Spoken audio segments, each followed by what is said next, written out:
नमस्कार बच्चों। आज हम लोग परमुटेशन, कम्बिनेशन और प्रोबेबिलिटी के मिक्स क्वेश्चन पढ़ेंगे। इधर करीब 7-8 दिन, 8 लेक्चर हुए होंगे। पीएनसी प्रोबेबिलिटी के अलग अलग हमने पढ़ा है बच्चों। अब जो है आज इनका मिक्स क्वेश्चन हम लोग देखेंगे। तो पीएनसी प्रोबेबिलिटी के मिक्स क्वेश्चन, ठीक है बच्चों। क्वेश्चन में सभी तरह के क्वेश्चन हैं और ये सब रियल पेपर के आए हुए सवाल हैं। कुछ इसमें सिविल सर्विसेज के हैं, बैंक के हैं, है ना, जो भी कहीं से अच्छे मतलब और सब के सब अच्छे क्वेश्चन हैं। बहुत आसान नहीं है ना। ध्यान से समझो बच्चों इन्हें। क्वेश्चंस पे आओ। पहला क्वेश्चन देखो बच्चों, अभी पहले हम लोगों ने जो पढ़ा है उस पर मतलब प्रोबेबिलिटी पीएनसी दोनों मिला करके बच्चों, तीनों मिला करके क्वेश्चन है इसमें। तो पहला क्वेश्चन जो है प्रोबेबिलिटी का हम लोगों ने लास्ट टर्म में पढ़ा था। देखो क्या कह रहा है क्वेश्चन में। 3 छात्र एक प्रश्न को सॉल्व करने को कहा गया, उनके क्वेश्चन सॉल्व करने की प्रोबेबिलिटी दी गई है। ठीक बच्चों, इस प्रश्न के हल होने की प्रोबेबिलिटी क्या है। Very very important question. इसीलिए मैंने एक बार बताया था, लेकिन फिर से एक अलग क्वेश्चन से रियल पेपर का एक क्वेश्चन दिख गया मुझे, तो मैंने उसको रख लिया, है ना। तो ये बहुत आता है बच्चों। तो देखो इस प्रश्न के सॉल्व होने की प्रोबेबिलिटी मैंने बताया था पहले कि अगर ये कहा जाए कि कम से कम एक सॉल्व करे, ये कहा जाए, या प्रश्न के सॉल्व होने की प्रोबेबिलिटी कहा जाए, दोनों एक ही बात है ना। दोनों का एक ही मतलब है, कम से कम एक सॉल्व करे या प्रश्न सॉल्व हो जाए। कल लास्ट क्लास में बताया गया था बच्चों, है ना। तो अब ऐसे क्वेश्चन में क्या बताया गया था कि प्रश्न ना सॉल्व हो पाए, इसकी प्रोबेबिलिटी को प्रश्न ना सॉल्व हो पाए तो कितनी प्रोबेबिलिटी बच्चों, 1/3, 2/5 और 5/12। ये क्वेश्चन सॉल्व होने की प्रोबेबिलिटी है। तो ना सॉल्व होने की प्रोबेबिलिटी कितनी आ जाएगी, 1 से घटा दोगे 2/3 आ जाएगी, ये घटा दोगे तो 3/5 आ जाएगा, और ये घटा दोगे तो 7/12 आ जाएगा। हमने बताया था बच्चों कि हम लोग को क्या पता करना है, पहले A bar intersection B bar intersection C bar. Question कब नहीं सॉल्व हो पाएगा, जब 3 के तीनों ना सॉल्व कर पाए। तो सॉल्व करने की प्रोबेबिलिटी दी गई है, 1 से घटाते जाओगे तो सॉल्व ना कर पाने की प्रोबेबिलिटी हो गई है। अब सॉल्व ना कर पाने की प्रोबेबिलिटी कितनी आ गई बच्चों, इसे सिंपल करोगे तो ये आ जाएगा 7/30। सॉल्व ना कर पाने की प्रोबेबिलिटी कितनी आ जाएगी बच्चों, 7/30। अब ये किसकी प्रोबेबिलिटी आ गई, कोई भी ना सॉल्व कर पाए, इसकी प्रोबेबिलिटी आ गई। अब अगर इसे हम 1 से घटा देंगे, 1 - 7/30, तो कितना आ जाएगा बच्चों, 23/30। 23/30। तो ये जो है इस तरह से सॉल्व करना बच्चों। कभी भी कम से कम एक सॉल्व कर ले तो जो है सभी केस बनाओगे बच्चों, 1 सॉल्व करे 2 सॉल्व करे तो बहुत ज़्यादा कठिन हो जाएगा ना। इसलिए ये सब सवाल आता है और अक्सर मिलता है ये, इसीलिए हमने इसे दोबारा भी रखा है। तो समझ गए बच्चों, एक ना होने की प्रोबेबिलिटी निकाल लोगे और ना होने की प्रोबेबिलिटी को 1 से घटा दोगे तो जितने भी तरीके से सॉल्व हो सकता है सब इसी में शामिल हो जाएगा। ठीक है, अगले सवाल में है बच्चों। नेक्स्ट क्वेश्चन देखो। अगला क्वेश्चन कह रहा है, ये एक बहुत आसान सवाल। एक व्यक्ति को 7 अंकों के फोन नंबर के पहले 4 अंक ठीक प्रकार से याद है, परंतु अंत के 3 अंक याद नहीं है। पहले 4 अंक पूर्ण रूप से ठीक डायल करता है, लेकिन सही नंबर डायल करने की प्रोबेबिलिटी क्या है, ये कह रहा है बच्चों। तो ध्यान रखना, लॉक कोड और फोन नंबर ये दोनों 0 से भी स्टार्ट होते हैं, और अगर मना ना किया जाए तो रिपीटिशन अलाउड समझा जाएगा। अगर कभी मना करेगा तो वहाँ लिख देगा पुनरावृत्ति अलाउ नहीं है, नहीं तो फोन नंबर और लॉक कोड इसमें 0 से स्टार्ट समझा जाएगा। ठीक बच्चों, अब चले इसमें। तो एक व्यक्ति 7 अंकों का फोन नंबर में पहले 4 अंक ठीक प्रकार से याद हैं, अब बाकी 3 उसे नहीं याद है, तो 4 जो नंबर उसने मिलाया होगा वो समझ लो ABCD होगा बच्चों। इससे हमें मतलब नहीं। अब जो 3 अंक बच रहे हैं उसमें वो उसे याद नहीं है। अब उसने कोई एक नंबर डायल किया है तो तुम्हें बताना है कि वह सही होगा, इसकी प्रोबेबिलिटी क्या है। तो अब जो 3 अंक बच रहे हैं उनके लिए चूंकि यहाँ रिपीटिशन अलाउ होता है और 0 भी आ सकता है, इसलिए 0 से 9 के बीच में कुछ भी आ सकता है बच्चों, और 0 से 9 के बीच में अंक कितने होंगे बताओ? 10। तो हर एक प्लेस के लिए 10-10 चॉइस होंगी। रिपीटिशन अलाउड है, इसलिए 10, 10 और 10। रिपीटिशन अलाउड ना होता तब 10, 9, 8 होता बच्चों। ठीक है, अब ये क्या हो गया बच्चों? ये कुल नंबर हो गए। कुल नंबर कितने पॉसिबल हैं बोलो? पहले के 4 तो उसे याद ही हैं, तो जो बच रही है 3 डिजिट, उसमें कितने नंबर पॉसिबल हैं बताओ बच्चों? 1000 नंबर पॉसिबल हैं, और उनमें से एक ही तो सही होगा, एक सही होगा बच्चों। अब सही होने की प्रोबेबिलिटी क्या हो जाएगी? एक हमारे फेवर में है, और कुल केस कितने हैं बच्चों? 1000। तो सही होने की प्रोबेबिलिटी हो गई 1/1000। ये हो गया बच्चों। 4 अंक फिक्स हैं, इसमें कुछ भी नहीं करना है, ये उसे याद है। ये तीनों के लिए 0 से 9 के बीच में कितने अंक हुए बच्चों? 10। तो रिपीटिशन अलाउड होता है, अगर मना करेगा तब मान जाना, नहीं तो अपने आप ये फोन नंबर में और लॉग कोड में रिपीटिशन अलाउड होता है बच्चों। तो 10, 10, 10।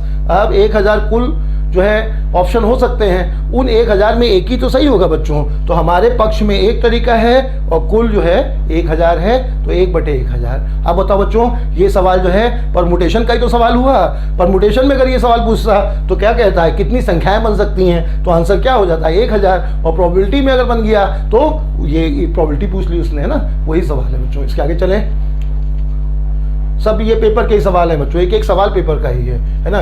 कुछ यूपीएससी के हैं, बैंक के हैं, अच्छे अच्छे सवाल जो मतलब मिक्स क्वेश्चन और जो थोड़े अच्छे कठिन रहे, बहुत आसान वाले सवाल ने छोड़ दिए हैं, है ना? अब इसमें आगे चलें बच्चों। तो देखो, एक थैले में, एक अच्छा सवाल ध्यान देना बच्चों, एक थैले में 6 सफ़ेद 7 काली गेंदें हैं। यदि इसमें से 2 गेंद एक साथ निकाली जाएं तो उनके एक ही रंग के होने की प्रोबेबिलिटी क्या है? एक ही रंग के होने की प्रोबेबिलिटी क्या है बच्चों? क्या कह रहा है? 6 सफ़ेद 7 काली गेंदें निकाली गई हैं, इनमें से 2 गेंद एक साथ निकाली गई हैं, दोनों के एक ही रंग का होने की प्रोबेबिलिटी क्या है? तो अब ये सवाल में ये इस टाइप का एक सवाल ये बनेगा, और एक इसमें एक ही रंग का नहीं होने की प्रोबेबिलिटी क्या होगी बच्चों, है ना? तो वो अगला सवाल है। तो दोनों तरह के सवाल इसमें आ जाएंगे। अब चलो, तो बोलो बच्चों क्या करेंगे? क्या है इसमें? 6 सफ़ेद हैं और 7 काली गेंदें हैं। ये बैग है बच्चों, इसमें से 2 गेंद निकाली जाती हैं। ये कह रहा है दोनों के एक ही रंग के होने की प्रोबेबिलिटी क्या है? तो अब बोलो बच्चों, दोनों एक ही रंग की हैं तो 2 केस बनेंगे। फर्स्ट केस होगा कि दोनों सफ़ेद हों, और सेकेंड केस क्या होगा बच्चों? कि दोनों जो है लाल हों, सॉरी काली हों। सफ़ेद और काली है ना? हाँ, तो जो है दोनों सफ़ेद हों या दोनों काली हों। अब दोनों सफ़ेद होने की कितनी तरह से, दोनों सफ़ेद होने की प्रोबेबिलिटी क्या हो जाएगी बच्चों? तो अब दोनों सफ़ेद, तो 6 में से कोई भी 2 निकल सकती हैं। तो बोलो बच्चों, 6 में से 2 निकलने के तरीके कितने आ गए बताओ? 6C2। 6 में से 2 निकलने के तरीके 6C2। और कुल गेंदें कितनी है बच्चों? 13 में से कोई भी 2 निकल सकती हैं, तो 6C2/13C2। ये हो गया। कैलकुलेशन ज़्यादा नहीं होता है बच्चों, हम इसीलिए ऑप्शन रख के पूरा सॉल्व करके बताएंगे तुम्हें, है ना? तो देखो, ये था 2 गेंदें निकाली गई हैं, दोनों का एक ही रंग होना चाहिए। तो दोनों का एक ही रंग में 2 पॉसिबिलिटी है ना, दोनों सफ़ेद हो सकती हैं, दोनों काली हो सकती हैं। दोनों सफ़ेद, तो 6 सफ़ेद में से कोई भी 2 सफ़ेद निकले बच्चों, और 13 में से कोई भी 3 निकल सकती हैं। तो हमारे पक्ष में तरीके डिवाइडेड बाई कुल तरीके। इसी तरह से दोनों काली। अब बोलो बच्चों, 7C2, 7 काली गेंदें हैं, और डिवाइडेड बाई कुल तरीके 13C2। ये हो गया बच्चों। अब या तो ये पहला केस होगा बच्चों, और या दूसरा केस होगा। तो जब या का सेंस आता है तब प्लस करते हैं। ये हो गया सॉल्व। अब कैलकुलेशन ज़्यादा नहीं है, क्यों बच्चों? वो अगर सॉल्व करोगे तो क्या आएगा? 6C2 है ना, 6 × 5 2 × 1, और ये 13C2 दोनों में कॉमन है, तो प्लस 7 × 6 डिवाइडेड बाई 2 × 1, यह आ जाएगा। और दोनों में कॉमन है ना बच्चों, तो 13C2 का मान क्या आ जाएगा? 13 × 12/2 × 1, ये आ जाएगा।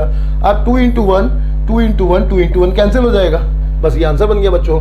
ये कितना आ जाएगा? 30, और ये आ जाएगा 42। 30 42 72, 72 डिवाइडेड बाई 30 और 42 72 डिवाइडेड बाई 13 × 12, ये आंसर बन गया। अब ये कट जाएगा बच्चों, किससे कट जाएगा ये 12 से, तो कितना आ जाएगा 6/13, ये ऑप्शन आ जाएगा। तो देख लो बच्चों, इसीलिए हमने पूरा सॉल्व करके, इससे पहले हम पढ़ाते चले गए थे सब तुम्हें, अभी हमने इस बार वाले उसमें सभी क्वेश्चन का जो है रियल पेपर क्या हुए क्वेश्चन है तो जैसे थे ऑप्शन सही रखे हमने, है ना। तो अब जो है ये अच्छे समझना, पूरा कैलकुलेशन भी देखो हम करके बता रहे हैं तुम्हें, इसीलिए कि जो है देखो ये दो ये कैंसिल हो जाएगा बच्चों। तो आगे सवाल जब आता है इसमें तो ये सब ध्यान रखना कि अगर ये लिखना ही ना पड़े तो और अच्छा रहेगा, है ना, और आसानी से सॉल्व कर सकते हो। सबको समझ में आ गया बच्चों, ठीक है। दोनों कैसा सवाल था, दोनों का एक ही रंग का होना, तो या तो दोनों सफ़ेद होंगे या दोनों काली होंगे, ये दोनों सफ़ेद का ये दोनों काली का, दोनों सेम है बच्चों, इसीलिए ये सीधे जुड़ जाएगा। ये इसका मान क्या आ गया, 2 × 1 कैंसिल हो गया, समझ गए, अब सीधे मान आ गया। सबको समझ में आ गया बच्चों। इसके आगे चलें, अगले सवाल में आओ। क्या कह रहा है देखो, सेम इसी टाइप का क्वेश्चन है बच्चों, इसी टाइप का क्वेश्चन है, बस अलग क्या है देखो, क्या अलग है। एक थैले में 5 हरी 4 पीली और 3 सफ़ेद गेंदें हैं, इनमें से यथाक्षता 3 गेंदें निकाली गई। यथाक्षता मतलब क्या बच्चों, अचानक, मतलब बिना प्लानिंग के, देख के नहीं, मतलब बिना चीटिंग के, है ना, 3 गेंदें निकाली गई। क्या प्रोबेबिलिटी है कि निकाली गई तीनों गेंदें एक ही रंग की ना हो। तीनों, ध्यान देना बच्चों, तीनों गेंदें एक ही रंग की ना हो और तीनों अलग अलग रंग की हों, तीनों अलग अलग रंग की हों, अलग अलग रंग की हों। तो ये दोनों अलग अलग सवाल है बच्चों, है ना। तीनों एक ही रंग की ना हो मतलब क्या कि 2 एक रंग की हो सकती हैं, तीनों की तीनों एक ही रंग की ना हो, बस ये है मतलब। और अगर ये कहा जाए कि तीनों अलग अलग रंग की हों तो 2 ही सवाल बन सकता है, एक ये वाला और एक ये भी हम अलग से बता देंगे तुम्हें, है ना। बहुत अच्छा सवाल है बच्चों, ध्यान से समझना, कठिन है थोड़ा, है ना, यूपीएससी पेपर का ही आया हुआ सवाल है। एक थैले में 5 हरी 4 पीली 3 सफ़ेद गेंदें हैं, इनमें से 3 गेंद निकाली गई हैं, इस बात की क्या प्रोबेबिलिटी है कि निकाली गई तीनों गेंदें एक ही रंग की ना हो। पहले हम लोग इसको सॉल्व कर लेते हैं, फिर ये वाला सॉल्व करेंगे, ठीक है बच्चों। तो चलो बच्चों, अब बताओ अभी पिछले क्वेश्चन से ये कैसे अलग है, पिछले क्वेश्चन से कैसे अलग है बच्चों। पिछले क्वेश्चन में क्या कह रहा था, एक ही रंग की हो, और इसमें क्या कह रहा है, एक ही रंग की ना हो, यही ना। तो चलो, अगर इसी क्वेश्चन में कहता, इसी क्वेश्चन में सुनना बच्चों, इसी क्वेश्चन में कहता कि एक ही रंग की हो, एक ही रंग की हो, तब क्या करते, तब 3 केस बनते ना। एक ही रंग की हो तब 3 केस बनते, कौन कौन से बताओ। कितनी गेंदें निकाली गई है, 3, तो 5 में से 3 हरी निकल सकती हैं, 4 में से 3 पीली निकल सकती हैं, 3 सफ़ेद में से 3 सफ़ेद निकल सकती हैं, है ना बच्चों। तो बताओ, अगर तीनों एक ही रंग की हो तो कितने तरीके हो जाएंगे, तो ये 5 में से कोई 3 निकल सकती हैं, 5C3, 4 में से कोई 3 निकल सकती हैं, 5 हरी में से कोई 3 हरी निकल सकती हैं बच्चों, 4 पीली में से कोई 3 पीली निकल सकती हैं, इसके अलावा 3 सफ़ेद में से तीनों सफ़ेद निकल सकती हैं। तो ये किसको, ये कौन सा केस हो गया बच्चों, ये कौन सा केस हो गया, एक ही रंग के।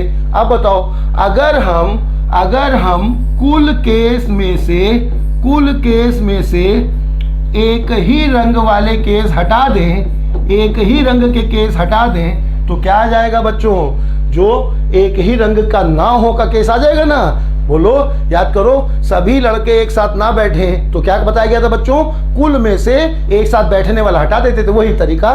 तो अब बताओ बच्चों, एक ही रंग के हों तो या तो तीनों हरी होंगी, या तीनों पीली होंगी, या तीनों सफ़ेद होंगी। अब अगर हम कुल केस में से बच्चों एक ही रंग वाला केस हटा देते हैं तो एक ही रंग के ना होने का केस आ जाएगा ना।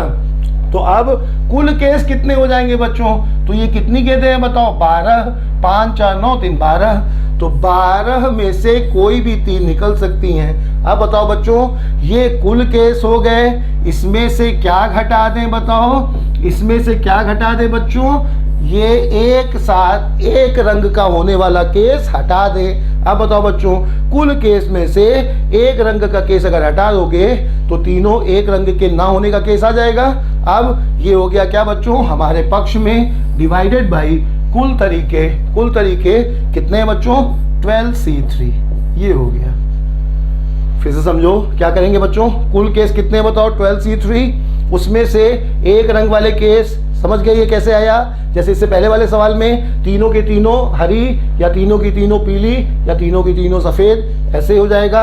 अब इसमें से ये हटा दो और कुल के से भाग दे दो। इसको भी सॉल्व करके देखते हैं बच्चों। इसमें देखो ये मैक्सिमम जो किसी पेपर में लेंदी होने के नाम पे जो सबसे ज़्यादा कठिन हो सकता है लेंदी, वो ये है बच्चों। इससे ज़्यादा लेंदी तुम्हें पेपर में नहीं मिलेगा, है ना। लेकिन देखो इसमें भी कैलकुलेशन ज़्यादा नहीं है समझना बच्चों।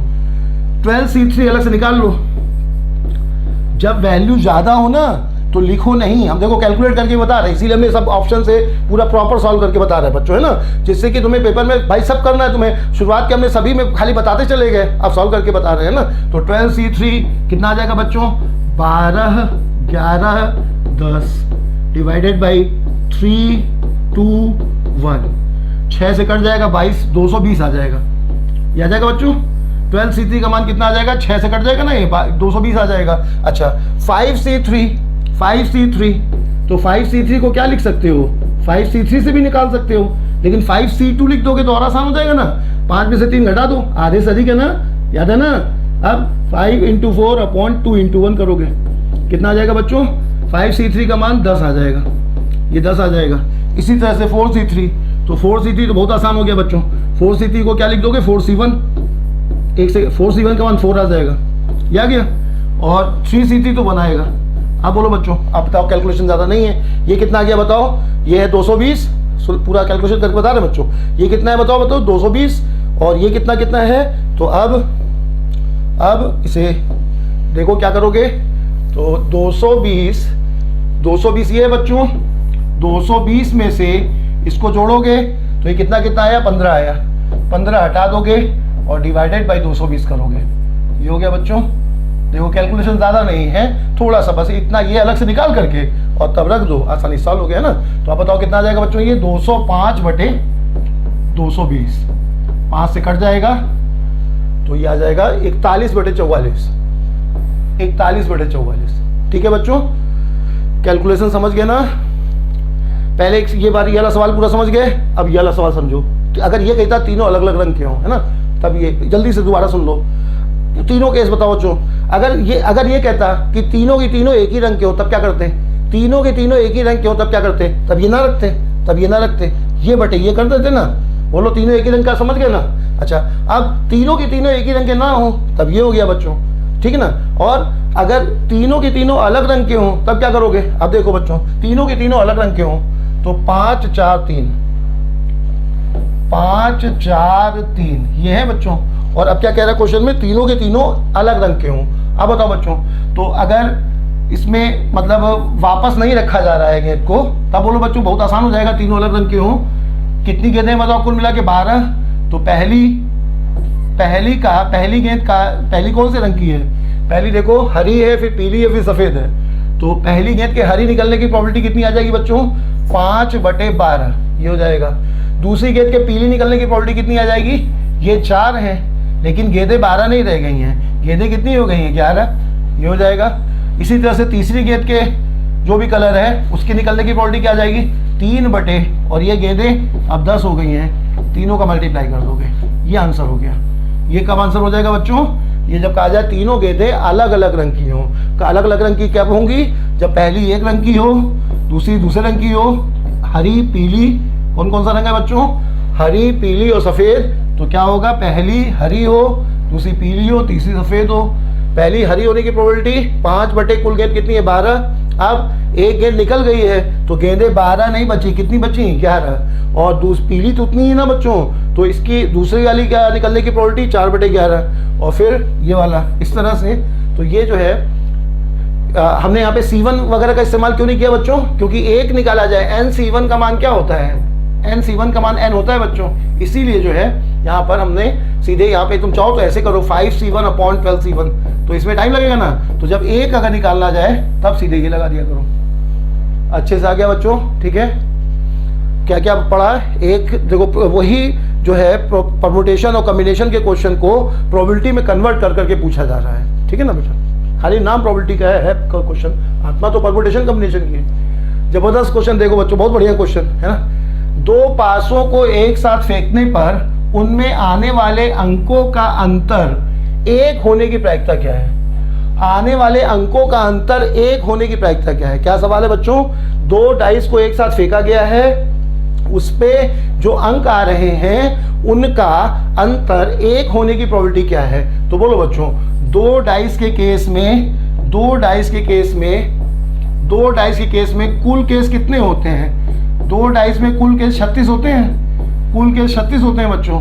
अच्छा, अब अंकों में 1 का अंतर कब होगा? क्या पूछ रहा है बच्चों कि 2 पासे फेंके गए, उनके जो अंक आ रहे हैं उनमें 1 का अंतर हो, 1 का डिफरेंस हो, इसकी प्रोबेबिलिटी क्या है? अब कुल केस 36 हो गए बच्चों, और प्रोबेबिलिटी क्या होता है? हमारे पक्ष में कितने तरीके हैं डिवाइडेड बाय कुल तरीके। तो कुल तरीके तो पता चल गए बच्चों, अब ये पता कर लें कि हमारे पक्ष में कितने तरीके हैं ना। तो 1 का अंतर कैसे कैसे आ सकता है? तो शुरू से चलो बच्चों, तो 1 2, ठीक बच्चों, 2 3 3 4 4 5 5 6 6 7 तो हो नहीं सकता, 6 7 हो नहीं सकता, 0 होता नहीं है।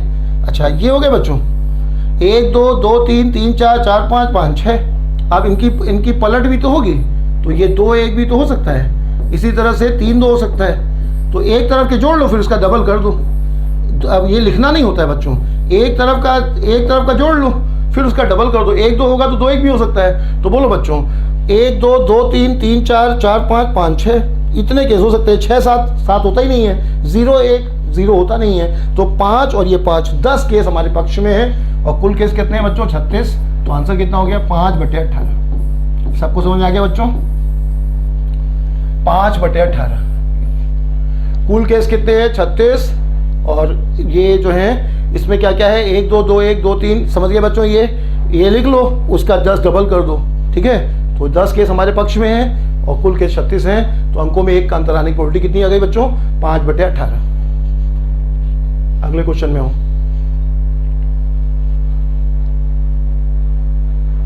क्या कह रहा है देखो। बहुत अच्छा सवाल बच्चों, अच्छा सवाल। 2 पासों को फेंकने पर एक पर 2 का मल्टीपल और अन्य पर 3 का मल्टीपल आने की प्रोबेबिलिटी क्या है? अभी वाले सवाल जैसा है बिल्कुल बच्चों, लेकिन उससे और अच्छा सवाल है, बहुत बढ़िया सवाल है ना, ध्यान देना। 2 पासों को एक साथ फेंके जाने पर एक पर 2 का गुणज मतलब मल्टीपल और अन्य पर 3 का मल्टीपल आने की प्रोबेबिलिटी क्या है? ठीक बच्चों, तो क्या करेंगे? 2 का गुणज यानी क्या क्या आना चाहिए बच्चों? 2 4 6 में से कुछ आना चाहिए। 2 का मल्टीपल यानी 2 का टेबल में जो है, एक पर 2 का है और एक पर 3 का है, यानी क्या क्या है? 3 या 6। इसके आगे 8 भी हो सकता है, लेकिन 8 पासे में होता नहीं है। इसके आगे 9 हो सकता है, 9 होता नहीं बच्चों, है ना। तो 2 अगर पासों में 6 तक ही अंक होते हैं तो 2 का मल्टीपल अगर आ रहा है तो 2 4 6 आ सकता है। 3 का मल्टीपल का मतलब क्या आ सकता है बच्चों? 3 6 आ सकता है। अब कह रहा है कि 2 पासों को फेंके जाने पर एक पर 2 का मल्टीपल और एक पर 3 का मल्टीपल आने की प्रोबेबिलिटी क्या है? तो बोलो बच्चों, कुल केस कितने हो जाएंगे बताओ? कुल केस अभी पढ़े हम लोगों ने, कितने हो जाएंगे? 36। 2 पासे के केस में 36 केस होंगे। अच्छा, अब एक पर 2 का और एक पर 3 का मल्टीपल कह रहा है बच्चों। ये नहीं कह रहा है कि पहले पर 2 का आए और दूसरे पर 3 का आए, ये नहीं कह रहा है। किसी एक पर 2 का मल्टीपल आए और किसी एक पर 3 का मल्टीपल आए। अब बताओ कैसे कैसे आ सकते हैं? अब यहाँ से केस बनाने पड़ेंगे बच्चों, ध्यान से समझना, थोड़ा अच्छा सवाल है। तो 2 से शुरू करो, है ना। पहले पे 2, दूसरे पे 3, पहले पे 2, दूसरे पर 6, ये हो गया। पहले पे 4, दूसरे पर 3, पहले पे 4, दूसरे पर 6, पहले पे 6, दूसरे पर 6। फिर से समझो बच्चों, 2 3 2 6, ये हो गया। 2 3 2 6 ऐसे बन गया। पहले पे 4, दूसरे पे 4 3 4 6, ये बन गया। 6 एक छूट गया था, 6 3। फिर से लिख रहे हैं बच्चों, जगह कम पड़ रही थी। हाँ, फिर से देखो बच्चों, साफ साफ लिख दें। तो बोलो बच्चों, 2 3 फिर 2 6, ये हो गया। 4 3 4 6, ठीक बच्चे। 6 3 6 6, ये हो गया। 2 के साथ 3, 2 के साथ 6, 4 के साथ 3, 4 के साथ 6 और 6 के साथ 3, 6 के साथ 6, ये हो गया बच्चों। अच्छा, अब अब इनको पलट भी तो सकते हो, ये ध्यान देना बच्चों। अगर वो ये कहता कि पहले पर 2 का ही मल्टीपल आना चाहिए और दूसरे पर 3 का मल्टीपल आना चाहिए, तब इतने ही केस बनते। लेकिन वो ये नहीं कह रहा है 1 पर 2 का मल्टीपल आए, 1 पर 3 का है, तो किस पर आए ये तो कहा नहीं जा रहा है। तो 2 3 होगा तब भी सही है, 3 2 होगा तब भी सही है। पलट भी तो सकते हैं बच्चों। अभी भी 1 पर 2 का 1 पर 3 का मल्टीपल आ रहा है, इसको ही पलट सकते हैं। 6 2 3 4 6 4 3 6, इसको नहीं पलट सकते। क्यों? 6 6 है ना, 6 6 है, तो 6 6 को पलटोगे तब भी क्या बनेगा बच्चे? 6 6 बनेगा। इसीलिए अब बताओ बच्चों, 6 केस हो गए। इसमें ये वाले, इसमें 5 को हम पलट सकते थे, तो 6 5 11 हो गए, है ना। और अगर तुम्हें ये एक बार तुमने बना रखा है तो बस ये पलट जाएंगे, ये पलटेंगे भी बच्चों, तो 5 दूनी 10 हो जाएंगे। ये नहीं पलटेगा तो 11 हो गए। समझ गए?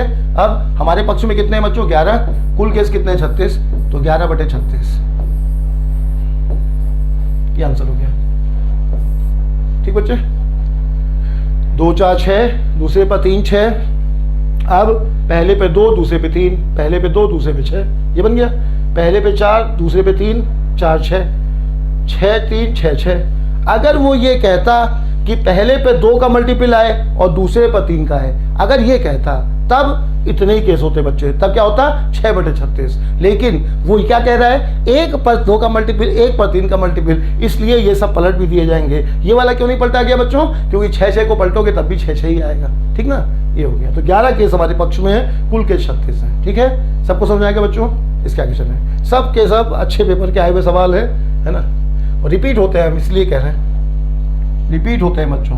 अपनी बुकलेट अब डाउनलोड हो जाएगी। अच्छा, वो मैं टाइम एंड डिस्टेंस में ना जो हमने तुम्हें दिया है बच्चों, उससे और ज़्यादा रिफाइंड होकर के कम से कम 50 सवाल टाइम एंड डिस्टेंस में और बढ़ेंगे।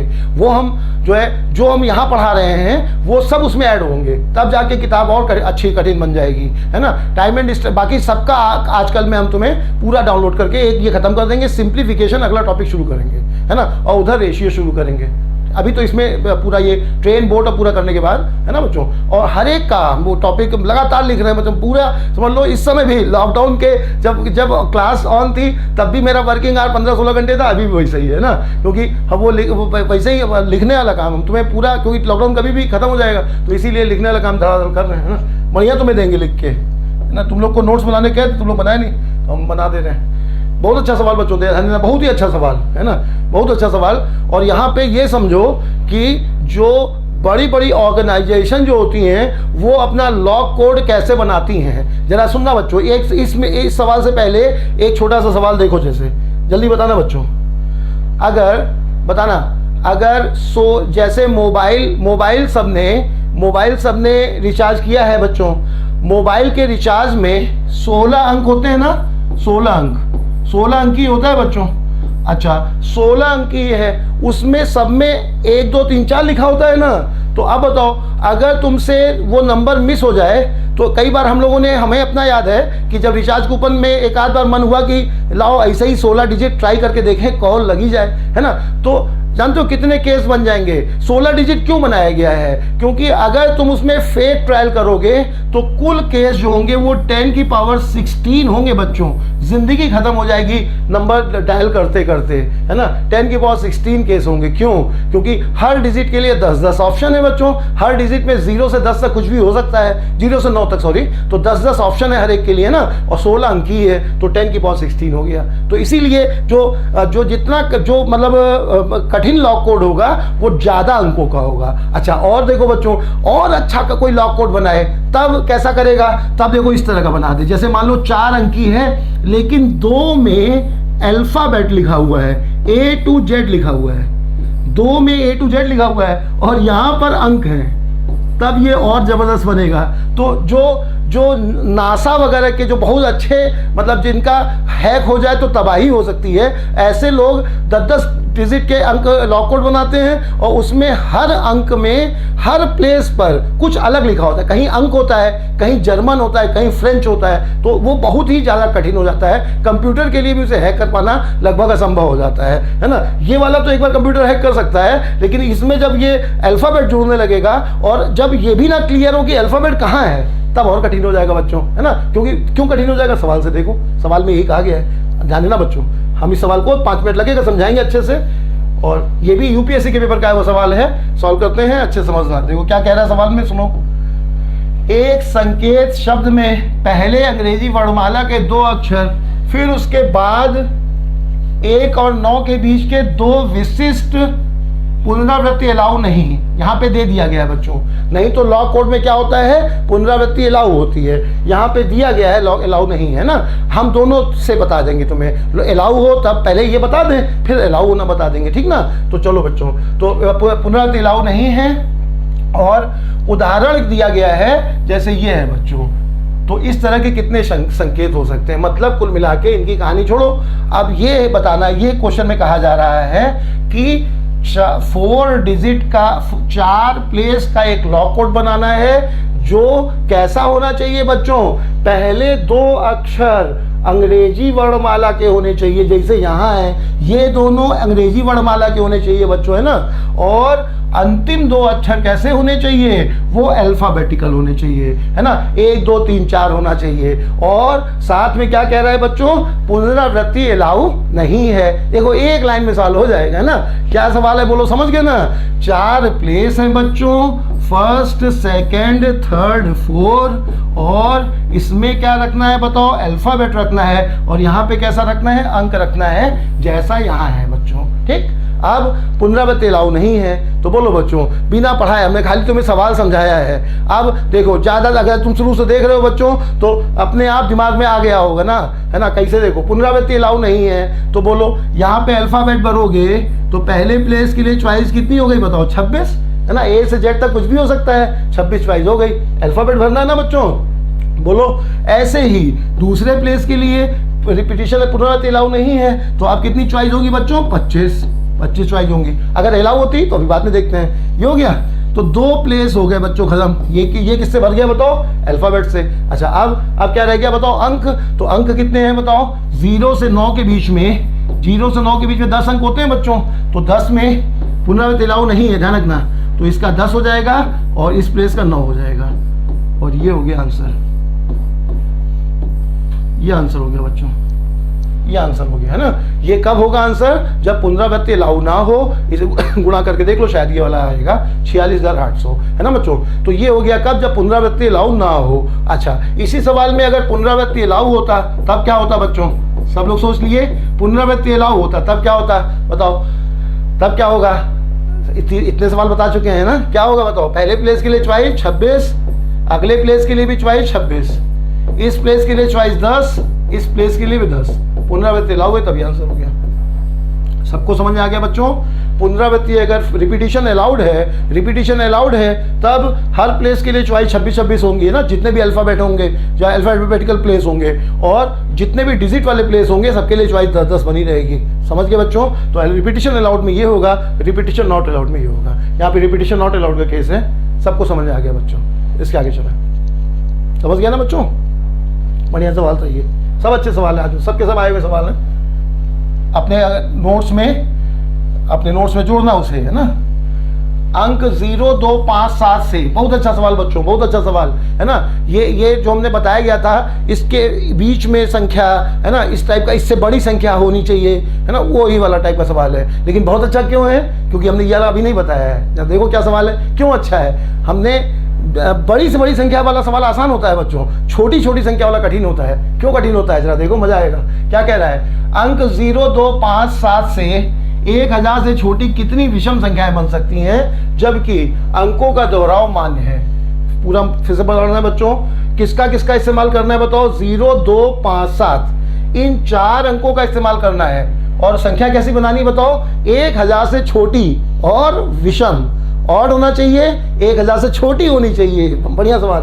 और जब अंकों का दोहराव मान्य है, तो यहाँ पर भी दोहराव मान्य है तब, और मान्य ना हो तब। दोनों देखते हैं बच्चों, चलो पढ़ते हैं। बहुत अच्छा सवाल।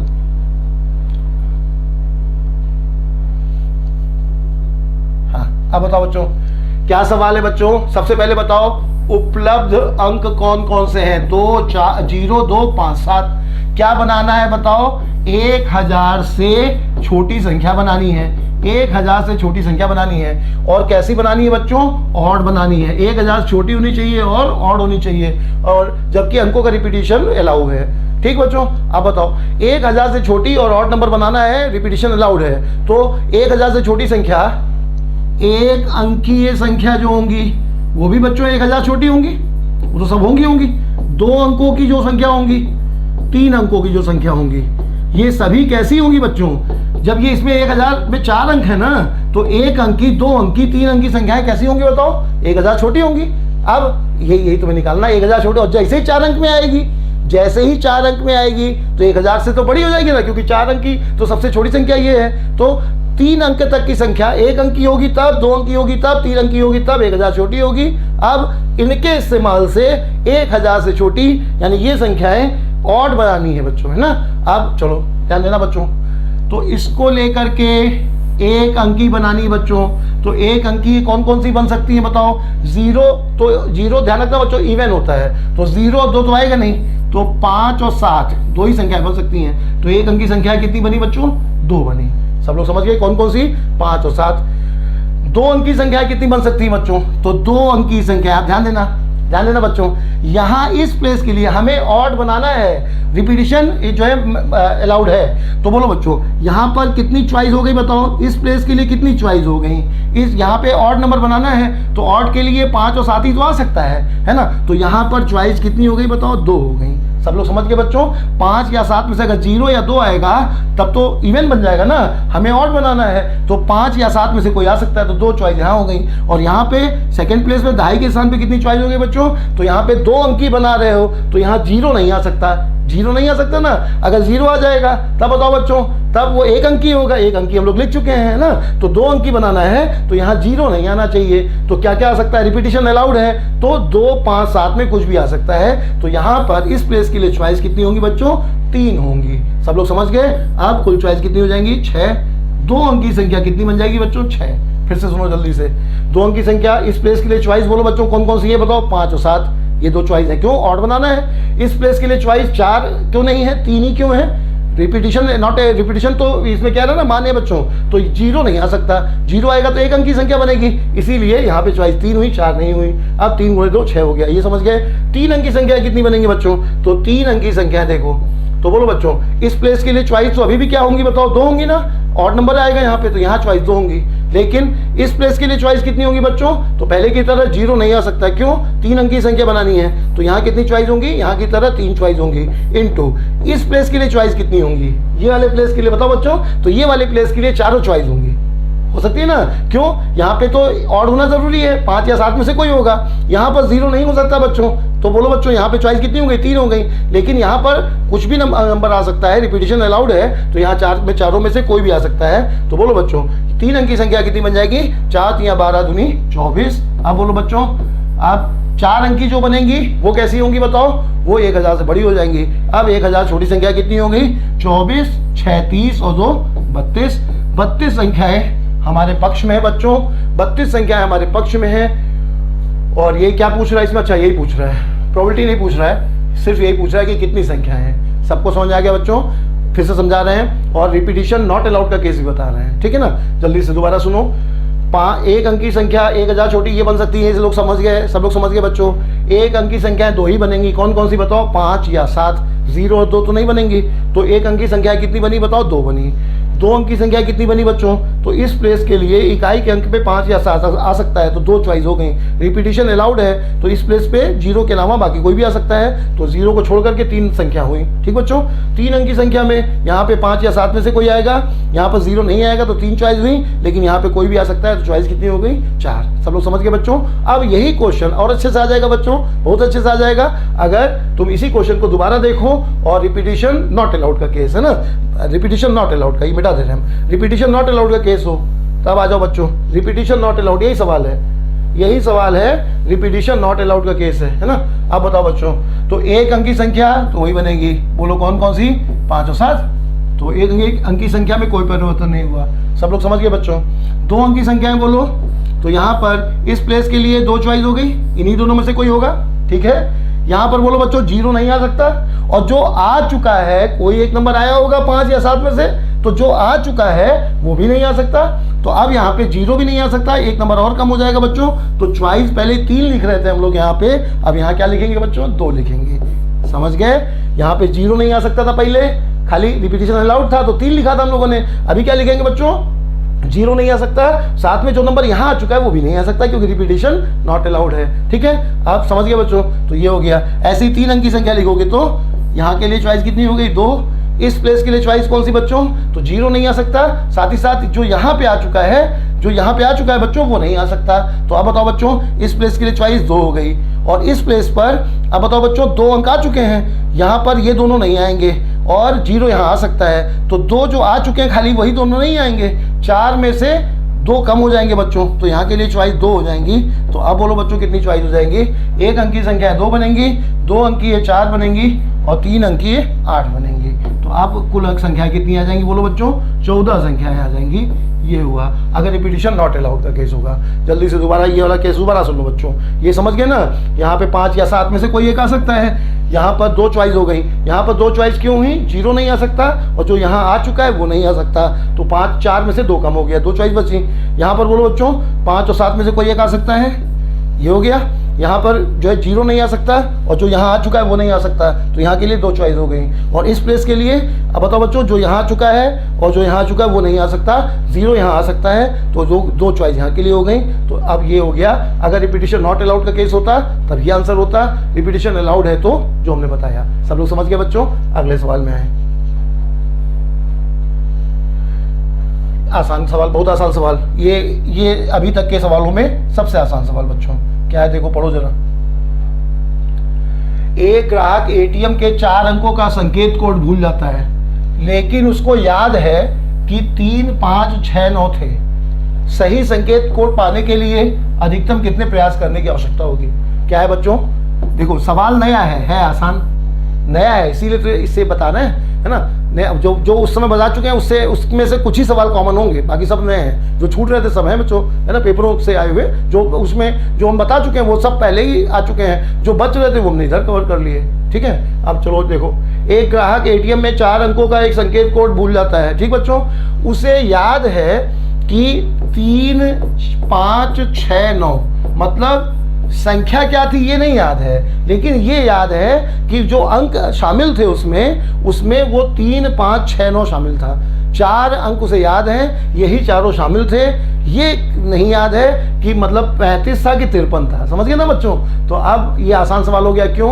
क्योंकि देखो 4 ही चॉइस हैं और यहाँ पे उसने कुछ नहीं कहा है, तो रिपीट, ये बताओ अगर यहाँ पे तुम रिपीटिशन अलाउ कर दोगे, ध्यान देना बच्चों, लॉक कोड एटीएम का है लेकिन लकीर का फकीर नहीं बनाया जाना है। ये बताओ जब 4 ही अंक हैं और ये चारों अंक तुम्हें भरने हैं, तो यहाँ पर अगर रिपीटिशन अलाउड कर दोगे तब 4 अंक कैसे आ पाएंगे? तो यहाँ पर क्या होगा बच्चों? रिपीटिशन नॉट अलाउड, क्योंकि यहाँ पर 4 अंक दिए हुए हैं और वही चारों यहाँ पर भरने भी हैं, तो रिपीटिशन हो जाने पर 4 कैसे भर पाओगे बच्चों, है ना? तो अब बताओ रिपीटिशन नॉट अलाउड है। यहाँ पे क्वेश्चन जो 4 अंक दे दिए हैं इसके कारण ये हमें समझना पड़ा। अब चले बच्चों, तो पहले प्लेस के लिए चॉइस कितनी है बताओ? 4, इनमें से कोई भी एक अंक आ सकता है। दूसरे के लिए 3, तीसरे के लिए 2, चौथे के लिए 1। ये हो गया बच्चों। तो कितना आ जाएगा बताओ? 4 3 2 1, यानी कितना आ जाएगा? 4 3 12 दूनी 24। ये आंसर हो गया। सबको समझ आया बच्चों? यहाँ पे रिपीटिशन नॉट अलाउड क्यों करना पड़ा? क्योंकि चारों अंक तभी यूज कर पाएगा जब चारों अलग अलग होंगे, नहीं तो अगर रिपीटिशन अलाउड कर दोगे तो फिर बाकी अंकों की जरूरत ही नहीं पड़ेगी बच्चों, है ना? इसीलिए यहाँ पे रिपीटिशन नॉट अलाउड मानना पड़ा। आगे चले बच्चों, सब लोग समझ गए ना? इसमें नया क्या था बच्चों? अगर एटीएम का नॉर्मल सवाल होता तब बोलो बच्चों क्या होता? तब अगर ये कंडीशन ना दी गई होती तो जैसे यहाँ पे 4 चॉइस हैं, तब चॉइस कितनी होती बताओ? अगर 0 को इग्नोर ना करें, 0 को मतलब इग्नोर कर दें, तब 10 10 10 हो जाएंगी रिपीटिशन नॉट अलाउड के केस में। अगर 0 ना आना हो तब 9 10 10 10 ऐसे हो जाएगा, लेकिन यहाँ पर 4 अंक यूज करने थे, इसीलिए हमें ऐसा करना पड़ा। सब लोग समझ गए बच्चों? इसके आगे चलें। नया सवाल था थोड़ा, क्योंकि यहाँ पर अंक दे दिए गए थे। इसके आगे चले बच्चों, ये एक देखो बहुत ही अच्छा सवाल, बहुत अच्छा सवाल बच्चों। ये जो है मतलब एनडीए का जो होता है पेपर, उसके सीडीएस के पेपर में बहुत हल्का पूछता है, तो इसमें अगर कभी तुम्हें मौका लगे ना, तो जो मतलब आईआईटी का जो आएगा वो तो ज़्यादा कठिन होता है। बाकी अदर किसी भी एग्जाम का पीएनसी प्रोबेबिलिटी तुम जो है ट्राई कर सकते हो, तो उसमें जो है अच्छा जो देता है वो एनडीए में यूपीएससी अच्छा पूछता है बच्चों। और यूपीएससी जो है या तो सिविल सर्विसेज में पूछता है, वो लगा के देखना, और या फिर जो है एनडीए का देखना, है ना। तो ये उन्हीं में से किसी का पेपर का है। देखो क्या क्वेश्चन में कह रहा है, जैसे हम लोग के साथ स्कूल में होता था उसी टाइप का सवाल है बच्चों, ध्यान से समझना।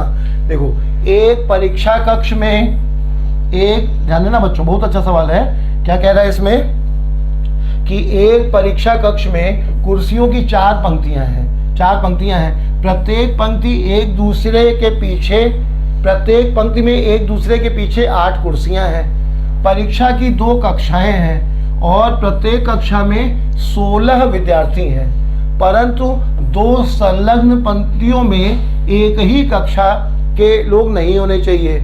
ये 32 विद्यार्थी कितने प्रकार से बैठ सकते हैं? बहुत अच्छा सवाल बच्चों, समझा देंगे तो बिल्कुल आसान लगेगा, बहुत ज़्यादा आसान है ना। एक परीक्षा कक्ष में कुर्सियों की 4 पंक्तियां हैं। अब हम पढ़ते जा रहे हैं और समझाते जा रहे हैं, ध्यान देना बच्चों।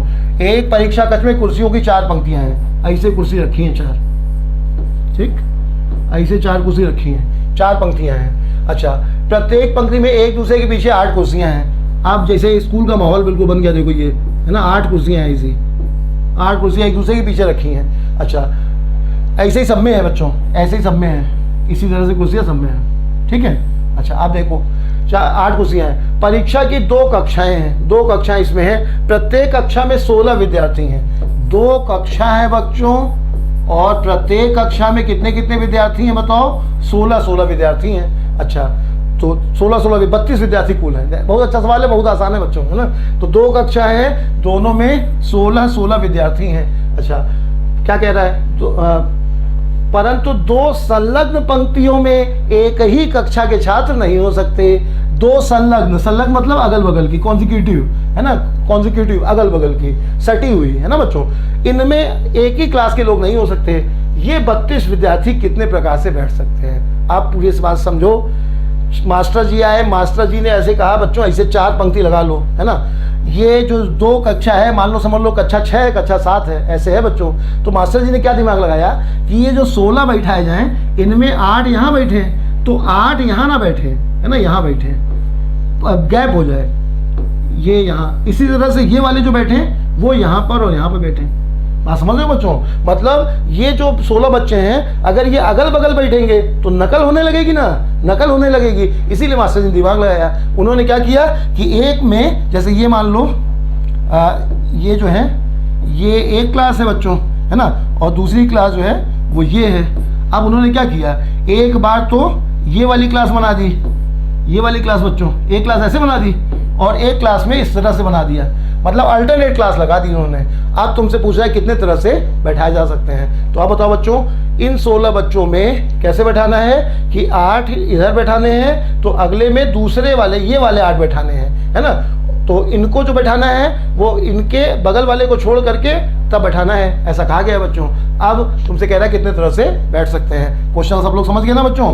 तो आप देखो कैसे बैठाओगे। तो ये बताओ कि जैसे मान लो ये वाले जो ग्रुप है, इसको हम लोगों ने यहाँ और यहाँ बैठा दिया बच्चों, इन दोनों जगह बैठा दिया हमने, मान लो। तो बोलो कितने लोग हैं? ये 16, और यहाँ चेयर कितनी बच्चों? 16। तो 16 लोग हैं, और ये चेयर कितनी बच्चों? 16। तो 16 लोग 16 चेयर पे फैक्टोरियल 16 तरीके से बैठ सकते हैं। उसी तरह से ये वाले 16 यहाँ बैठेंगे बच्चों, यहाँ पर और यहाँ पर बैठेंगे। तो अब बताओ, ये भी 16 हैं और 16 चेयर हैं, तो ये भी कितने तरह से बैठ सकते हैं? फैक्टोरियल 16 तरह से बैठ सकते हैं। सब लोग समझ गए बच्चों? अच्छा, अब ध्यान देना, फिर से अल्टरनेट बैठाना इनको। तो 16 में से 8 इधर बैठा दो। अच्छा, अब 8 तो 16 जगह हो गई, 16 जगहों पे 16 लोग फैक्टोरियल 16 तरीके से, ऐसे ही दूसरे वाले फैक्टोरियल 16 तरीके से बैठ गए बच्चों। अब यहाँ पर ज़रूरी तो है नहीं कि ये वाला ग्रुप से शुरुआत हो सकता है कि ये ग्रुप ऐसे ऐसे बैठे बच्चों, और हो सकता है कि ये ग्रुप यहाँ बैठे और ये ग्रुप यहाँ बैठे। समझ रहे हो ना बच्चों, इनके बीच में खाली गैप होना चाहिए। तो अगर ये वाला मान लो क्लास 6 है और ये क्लास 7 है, तो क्लास 6 अगर बैठ रही है तो ये यहाँ पे बैठी तो बाकी बच्चे यहाँ बैठे, एक कॉम्बिनेशन हो गया, वो ये बन गया। और दूसरा क्या हो सकता है कि ये वाले यहाँ ना बैठ के यहाँ बैठे बच्चों, तो जितने केस यहाँ बने हैं उतने ही केस और बन जाएंगे। तो यहाँ पे 2 का गुणा कर दो, फैक्टोरियल 2 या 2 का गुणा कर दो, ये हो गया आंसर। तो कौन सा बन जाएगा बच्चों, 2 टाइम्स फैक्टोरियल 16 ऑप्शन फर्स्ट। बहुत अच्छा सवाल है। फिर से समझो, 16 बैठाओगे फैक्टोरियल 16 तरीके से, 16 बैठाओगे फैक्टोरियल 16 तरीके से बच्चों। अब जरूरी नहीं है कि ये स्ट्रक्चर हो, है ना, स्ट्रक्चर और कैसा हो सकता है कि ये वाले जो हैं वो यहाँ पे और यहाँ पे बैठा दिए जाए बच्चों, तो इसीलिए डबल कर देंगे। सब लोग समझ गए अब, इसके आगे चले बच्चों। यही सवाल अभी लाइन में है, आगे देखना यही सवाल सर्किल में है, तब और अच्छा सवाल है। इसके आगे चलें, ये देखो बच्चों, ध्यान देना बच्चों, 0 1 2 3 4 5 6 7 मतलब पूरे अंक हैं। 6 अंकों के कितने टेलीफोन नंबर हो सकते हैं यदि प्रत्येक नंबर 35 से आरंभ हो और कोई भी अंक का दोहराव ना किया जाए। तो यहाँ पे दिया हुआ है रिपीटिशन नॉट अलाउड, है ना, रिपीटिशन नॉट अलाउड दिया गया है, लेकिन हम लोग खाली हैं, हम लोग दोनों देखते हैं बच्चों। कौन कौन से दोनों, रिपीटिशन नॉट अलाउड भी देखते हैं और रिपीटिशन अलाउड भी देखते हैं। पहले सवाल समझो, repetition not allowed, repetition allowed दोनों देखते हैं। सवाल समझो क्या कह रहा है बच्चों, बोलो कितने अंकों का टेलीफोन नंबर है, 6 अंकों का। उसके प्रत्येक नंबर किससे प्रारंभ होते हैं बच्चों। बहुत अच्छा सवाल है, नया है, कठिन नहीं है, बिल्कुल आसान है। हमने तुम्हें इससे कठिन बताया है, बस नया है ना। क्या है देखो सुनना, 6 अंकों का टेलीफोन नंबर है बच्चों, 6 अंकों का टेलीफोन नंबर है, ये है। अच्छा, किससे बना है, 0 से 9 तक कुछ भी हो सकता है। प्रत्येक नंबर किससे प्रारंभ हो रहा है बताओ, प्रत्येक नंबर किससे प्रारंभ हो रहा है बच्चों, 35 से। ये दोनों फिक्स हैं, इनमें कोई बदलाव नहीं हुआ है। जैसे एक शहर का नंबर होगा तो हर नंबर किससे शुरू होता है बच्चों, 35 से शुरू होता है, ऐसा बताया गया है। अब तुम्हें बताना है कि अगर रिपीटिशन मान्य ना हो, रिपीटिशन अगर फोन नंबर और लॉग कोड में मना करे कि रिपीटिशन नॉट अलाउड है तो ठीक है, अगर कुछ नहीं कहता है तो रिपीटिशन अलाउड समझना, ठीक है बच्चों। तो यहाँ पर क्या करोगे, 35 तो फिक्स हो गया है, ये फिक्स है बच्चों। अब बाकी जो 4 प्लेस हैं उसके लिए तुम्हें कैसे कैसे रख सकते हो, तो बोलो कितनी चॉइस है, 10 है बच्चों, ये 10 विकल्प हैं। और उसके आगे चूंकि रिपीटिशन नॉट अलाउड है तो 10 9 8 और 7 ये आंसर हो गया।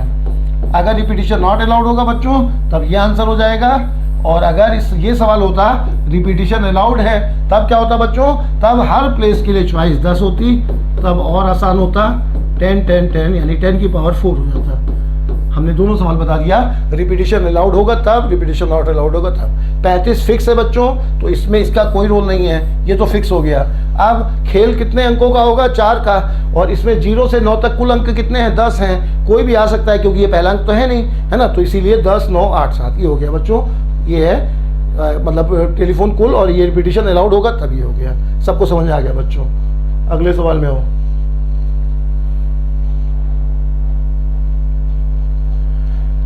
नया सवाल बच्चों, बहुत अच्छा सवाल, देखो नया सवाल है ना। अगर नोट्स बनाते हो तो जो देखो नोट्स कभी कंप्लीट नहीं होगा, आईएएस बन जाओगे तब भी तुम्हें अगर पढ़ने का मन करेगा तो नया सवाल तो मिलता रहेगा बच्चों, जिंदगी खत्म हो जाएगी है ना, लेकिन सवाल ना खत्म होंगे। तो जो नया सवाल मिले कुछ, अगर एक बेस बना दिया हमने तुम्हें उसमें, है ना, बाकी जो तुम्हें नया मिले अगर तो 1 2 पन्ने और जोड़ते जाना, उसमें नोट कर लेना, ठीक है ना बच्चों। तो ये देखो एक सवाल क्या कह रहा है इसमें, नया क्या है, देखो बहुत अच्छा सवाल है बच्चों, वास्तव में अच्छा सवाल है, ध्यान से सुनना। एक विद्यार्थी 4 विषय 3 है, एक विद्यार्थी 3 विषय, यहाँ 3 कर लेना बच्चों। एक विद्यार्थी 3 विषय ABC की परीक्षा देता है और यह अनुमान लगाता है कि उसकी सफलता की प्रोबेबिलिटी ये है, ये दी गई है बच्चों। उत्तीर्ण होने के लिए उसे A में सफल होना अनिवार्य है। 3 विषय हैं, 4 के बजाय 3 कर लो। 3 विषय ABC हैं जिनमें पास होने की प्रोबेबिलिटी दी गई है। उत्तीर्ण होने के लिए उसको A में सफल होना अनिवार्य है, A में पास होना जरूरी है, और इसके साथ कम से कम विषयों में उसके साथ कम से कम एक कर लेना बच्चों, एक विषय, कम से कम एक विषय में भी सफल होना आवश्यक है। उसके उत्तीर्ण होने की प्रायिकता क्या है, क्या सवाल है, थोड़ा सा करेक्शन है इसमें। तो यहाँ पे 3 कर लो, 3 ही विषय लिखे हैं। तो एक विद्यार्थी 3 विषय ABC की परीक्षा देता है और यह अनुमान लगाता है कि उसके पास होने की प्रोबेबिलिटी 4/5, 3/4 और 2/3 है। उत्तीर्ण होने के लिए A में पास होना ज़रूरी है और उसके अलावा कम से कम एक बच्चा या कर लेना, कम से कम एक विषय में सफल होना आवश्यक है। उसके उत्तीर्ण होने की प्रोबेबिलिटी क्या होगी? ठीक है, क्या सवाल है? अब सवाल पे हम अपनी तरफ से समझा रहे हैं। देखो कितने विषय हैं बच्चों? A B C 3 विषय हैं। सवाल में क्या कह रहा है कि पास होने के लिए क्या ज़रूरी है? A में पास होना कंपलसरी है, हर एक को A में पास होना ज़रूरी होगा। उसके अलावा इनमें से जो बच रहे विषय हैं, इनमें से कम एक और, कम से कम एक में और पास होना चाहिए, एक में पास होना चाहिए और, है ना। तो आप देखो केस कितने बन जाएंगे। तो पहला केस ध्यान देना बच्चों, A में पास होना ज़रूरी है, साथ में कम से कम एक विषय में, B और C 2 विषय बच रहे हैं, तो कम से कम एक में और पास होना चाहिए। तो केस कैसे कैसे बन जाएंगे? देखो पहला केस बनेगा बच्चों, A में पास और B में पास और C में फेल। पहला केस हो गया, पास हो गया, इसमें A में पास है और कम से कम एक विषय में और पास है। ठीक बच्चों, B में पास कर दिया।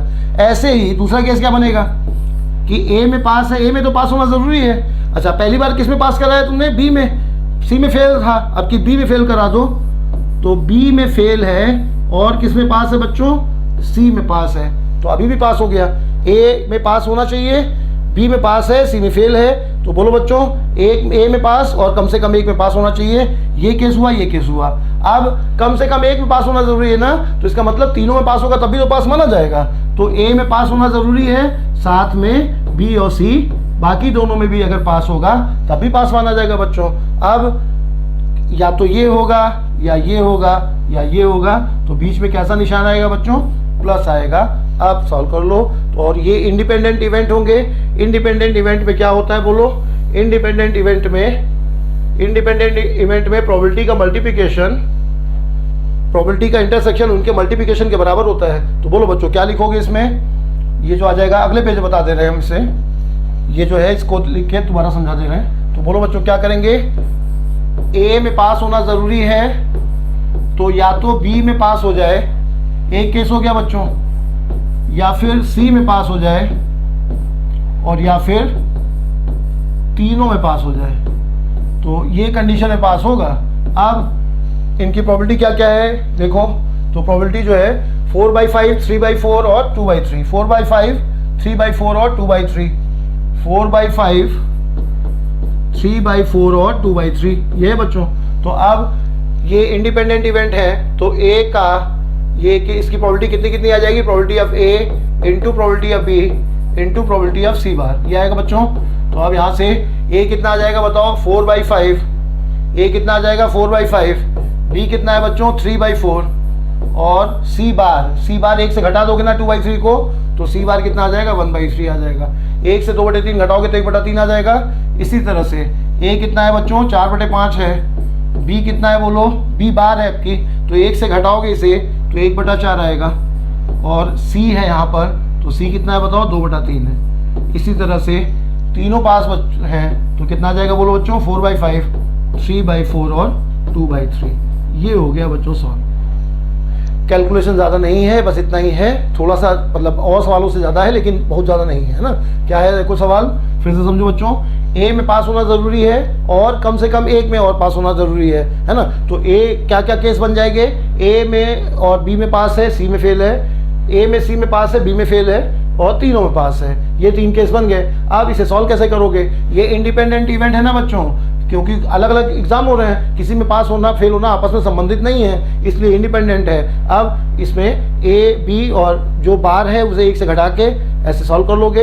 अब इसे सॉल्व करना आसान है बच्चों। क्या करोगे कि यहाँ से ये कितना 60 कॉमन आ जाएगा, 1/60 कॉमन ले लो और 4 भी कॉमन मिल जा रहा है, 4/60 कॉमन ले लो। अब आसान हो जाएगा। अंदर क्या बचेगा? यहाँ 3 बचेगा। बोलो बच्चों, यहाँ 3 बचेगा, यहाँ पे कितना बचेगा? 4 कॉमन हो चुका है तो 2 बचेगा और यहाँ पर बोलो 4 कॉमन हो चुका है और 6 बचेगा यहाँ। तो यहाँ कितना आ जाएगा बोलो? 4 बटे कितना कॉमन मिल रहा है? 60। ये कट जाएगा बच्चों, 1/15 आ जाएगा, ये 1/15 आ जाएगा। और यहाँ पे आ जाएगा, यहाँ 3 बचेगा, यहाँ पे बोलो 2 बचेगा, और यहाँ पे 4/5 ये पूरा कॉमन हुआ है तो 6 बचेगा। तो 6 3 9 2 11, तो कितना आ जाएगा बच्चों? 11 ऊपर आ रहा है और नीचे कितना आ रहा है? 15। 8 और 3 11, 11/15 ये बन गया बच्चों, 11/15 ये बन गया। मतलब कौन सा ऑप्शन हो गया बोलो? फर्स्ट ऑप्शन हो गया। सबको समझ में आ गया बच्चों? ए विषय के साथ ए विषय में पास होना ज़रूरी है और कम से कम एक में और पास होना ज़रूरी है। अब वो बहुत अच्छा सवाल था। इसके आगे चलें, अगले क्वेश्चन में हो। नेक्स्ट क्वेश्चन देखो बच्चों, अब ये ताश से संबंधित क्वेश्चन है। 52 ताश की एक गड्डी में से एक ताश का पत्ता निकाला गया है। उस पत्ते के या तो हुकुम या इक्का या लाल होने की प्रायिकता क्या है? अब हमने जो क्लास में बताया था तुम्हें, वो सब में हमने 2 केस रखे थे, यहाँ पे 3 केस है बच्चों, है ना। देखो जल्दी से सुन लो, एक बार फिर से सुनना बच्चों। कई ज़्यादातर बच्चे ताश नहीं खेलते होंगे, ना खेलना बच्चों कभी। 52 पत्ते होते हैं, 26 लाल होते हैं, 26 काले होते हैं। इन 26 में 13 की 4 कैटेगरी होती हैं, बताया गया था बच्चों। तो अब देखो, एक पत्ता निकाला गया, उस पत्ते का हुकुम, तो हुकुम के 13 पत्ते होते हैं, है ना। हुकुम एक सूट है बच्चों। इक्का 4 होते हैं। और लाल पत्ते कितने होते हैं? लाल पत्ते 26 होते हैं। ठीक बच्चों, आधे होते हैं 26। अब तीनों को जोड़ेंगे नहीं, क्यों?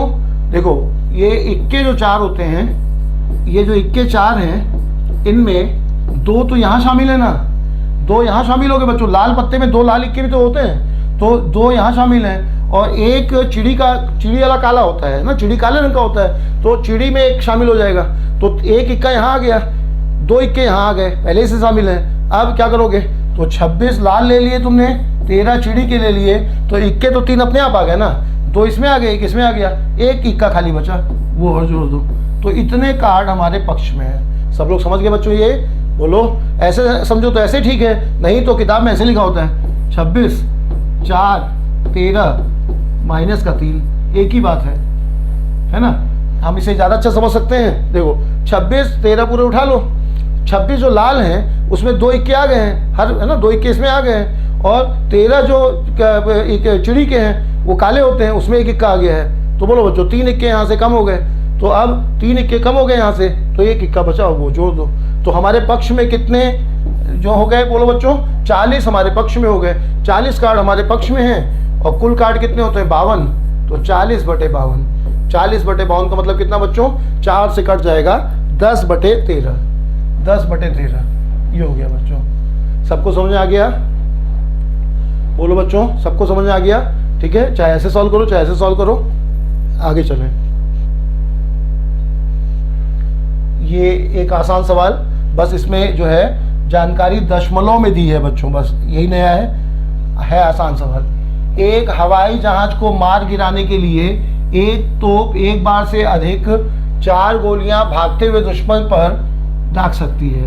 पहली, दूसरी, तीसरी, चौथी गोली के जहाज पे लगने की प्रोबेबिलिटी 0.4, 0.3, 0.2, 0.1 है। तो तोप का जहाज को मार गिराने की प्रोबेबिलिटी क्या हो गई? जो पहला सवाल था बच्चों वही है, पहले सवाल जैसा है, सेम क्वेश्चन। बस अंतर ये है कि पहले सवाल में जो है इसे जानकारी को कई बार परसेंटेज में 3 तरह से जानकारी देता है बच्चों। या तो प्रोबेबिलिटी फॉर्म में दे देगा, भिन्न में, फ्रैक्शनल फॉर्म में, या दशमलव में देगा, या फिर परसेंटेज में देगा, है ना।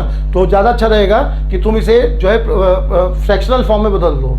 तो क्या क्या प्रोबेबिलिटी आ जाएगी बच्चों? सब जगह 10 आ जाएगा। तो ये तो मार गिराने की प्रोबेबिलिटी आ जाएगी। तुम्हें क्या बताया गया था? बाकी तुम्हें बताया गया था बच्चों, जब भी अगर कहा जाए कि मार गिराया जाए या कम से कम एक मार गिराया जाए, तब क्या करोगे? 1 माइनस ना मार गिराने की प्रोबेबिलिटी, 1 माइनस प्रोबेबिलिटी ऑफ ए भी ना मार पाए, बी भी ना मार पाए, सी भी ना मार पाए और डी भी ना मार पाए। तो बोलो बच्चों क्या आ जाएगा? 1 माइनस 1 से ए बार कितना आ जाएगा? 6/10। ये कितना आ जाएगा बच्चों? 1 से घटाओगे 7/10। ये जो है 8/10 और 9/10। अब देखो ध्यान देना बच्चों, जो हमने कैलकुलेशन में यहाँ काटा नहीं है, सिंपल नहीं किया है, तो तुम भी मत सिंपल करना। कैलकुलेशन कैसे करोगे इसका, ये अगर सिंपल करोगे तो भाग भी तो तुम्हें दशमलव में आंसर निकालना है ना। तो बचपन में जो पढ़ा था हम लोगों ने, इनका मल्टीप्लाई कर लो, इनका मल्टीप्लाई कर लो और उसमें दशमलव लगा दो सीधे, है ना, तब आसान हो जाएगा। दशमलव में जब आंसर लेना हो तो कैंसिल मत करो, कैंसिल करने के बाद तुम्हें दोबारा डिवाइड करना पड़ेगा, नहीं तो ज़्यादा अच्छा क्या रहेगा, ऊपर मल्टीप्लाई कर लो। और जीरो यहाँ पे कितना जीरो है बताओ, ये 1 0 0 0 0 है, तो 4 के बाद दशमलव लगा लो तो तुम्हें आसान ज़्यादा हो जाएगा। समझ गए बच्चों। तो इस सवाल को खाली इसीलिए रखा गया है कि दशमलव में अगर आ जाए तो कैसे कैलकुलेट करोगे। ठीक बच्चों, इसके आगे चले, बहुत आता है ये सवाल। देखो घूम फिर तुम्हें अपना पेपर की लाइफ में कभी ना कभी ये सवाल टकराएगा ही पेपर में, है ना। मैथ रीजनिंग कहीं ना कहीं ये सवाल बहुत ही पॉपुलर सवाल में से है, जब पूछता है कि कम से कम एक हो, ऐसा पूछता है। इसके आगे चलें बच्चों। ये देखो एक बहुत अच्छा सवाल, नया सवाल है ये हमने पहले नहीं बताया था। क्या नया है, ध्यान देना बच्चों। 5 अंकों वाले टेलीफोन नंबर की कितनी संख्याएं बन सकती हैं जबकि कम से कम एक अंक का प्रयोग दोबारा किया गया हो। 5 अंकों वाले टेलीफोन नंबर की कितनी संख्याएं बन सकती है। टेलीफोन नंबर है बच्चों, ध्यान देना, टेलीफोन नंबर है तो यहाँ पे पहले अंक पे 0 आ सकता है। टेलीफोन नंबर में 0 शुरुआत हो सकती है ना, एसटीडी कोड है, ये सब 0 से शुरू होता है बच्चों। तो टेलीफोन नंबर के केस में ध्यान रखना है कि 0 से शुरुआत होती है। ठीक है, अब चलो बच्चों, 5 अंकों वाले टेलीफोन नंबर की कितनी संख्याएं बन सकती हैं जबकि कम से कम एक अंक का दोहराव, एक अंक का प्रयोग दोबारा किया गया हो। तो ये नया सवाल हुआ बच्चों, है ना। इसे कैसे सॉल्व करेंगे, इसे कैसे सॉल्व करेंगे। कम से कम एक रिपीट हुआ हो, कम से कम एक रिपीट हुआ हो, अगर ये पता करना हो तब क्या करते हैं कि कुल केस पुनरावृत्ति के साथ कुल केस पुनरावृत्ति के साथ में से ऐसे शब्द जिसमें पुनरावृत्ति ना हुई हो घटा देते हैं।